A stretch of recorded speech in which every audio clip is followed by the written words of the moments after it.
More than 800 people with one mission, promoting a healthy environment. We are the West Virginia Department of Environmental Protection. Spring is an exciting time for backyard gardeners, preparing to plant the seeds that promise a summer full of fresh fruits and vegetables for the table. Now there's a growing movement that's helping turn some of these pocket-sized gardens into viable commercial enterprises. The DEP's Sarah Alford joins us now with the details. Greg, they're called agripreneurs, and they're meeting a growing demand for local food. Bringing together the resources and know-how to help them make that work in some non-traditional places is the vision behind this year's Urban Agriculture Conference at West Virginia State University. The biggest thing is there's a lot of people don't realize that they can be as productive in an urban setting as they could in a rural setting.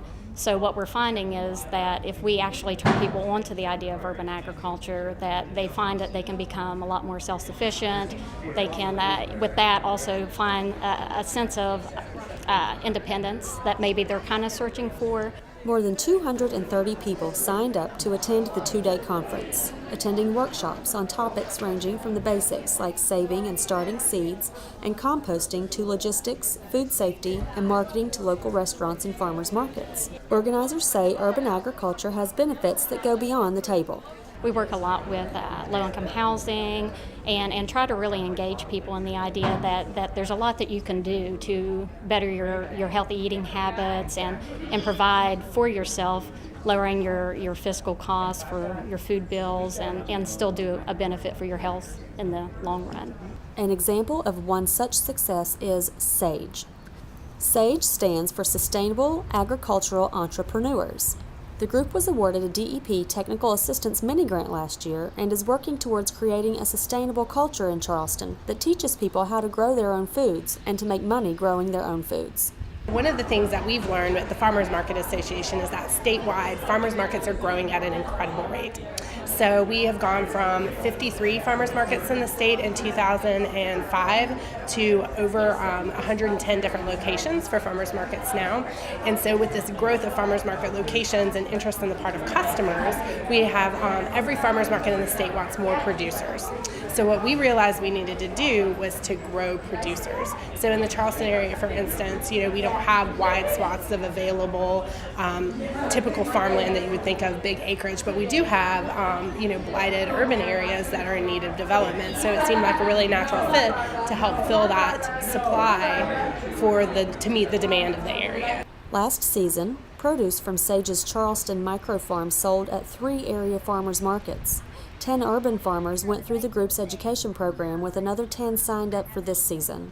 The group is also adding a second plot, all signs pointing to a bright future. We keep waiting for the trend to slow down, and it keeps not happening.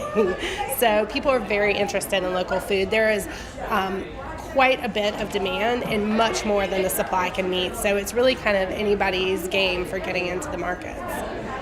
Urban farming is not just limited to blighted areas and vacant lots. In other cities and states, it's going up, literally, with some places taking advantage of rooftop space. Greg, even former manufacturing and warehouse sites have been repurposed. Organizers say one big key is working with city governments to find creative solutions to regulatory hurdles like zoning and building code issues. For Environment Matters, I'm Sarah Alford. Thanks, Sarah. A good example of that is what's happening at a former brewery complex in St. Paul, Minnesota, where a company called Urban Organics is combining fish farming and hydroponic gardening in a symbiotic relationship. Wastewater from the fish tanks, which is high in nutrients, is used to grow vegetables hydroponically. The vegetables purify the water, which is then recycled back into the fish tanks. It's a good example of how looking for a sustainable solution can bring jobs and improve quality of life for communities, and something that could work here in West Virginia. Up next, Freedom Industries submits its site remediation plan. We'll have the details.